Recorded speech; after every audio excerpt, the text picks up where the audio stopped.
علامہ اقبال 10 نومبر 1931 کو بمبئی تشریف لے گئے تھے اور وہاں عطیہ بیگم نے علامہ کے اعزاز میں ایک تقریب کا انعقاد کیا.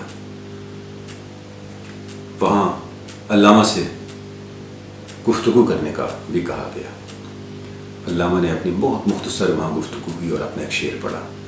اس شعر کا حوالہ اس سے بھی بڑا اہم ہے کہ یورپ کے دورے کے دوران بھی ایک موقع پہ نوجوانوں کا ایک گروپ علامہ سے ملا اور انہوں نے علامہ سے درخواست کی کہ وہ انہیں کوئی اپنا شعر یا کوئی تحریر آٹوگراف دیں. وہاں پر بھی علامہ نے زبور اعظم کا یہی شعر نوجوانوں کو لکھ کے دیا جو شعر انہوں نے عطیہ بیگم کی طرف سے منعقد ہونے والی اپنے اعزاز میں تقریب میں پڑھا تھا.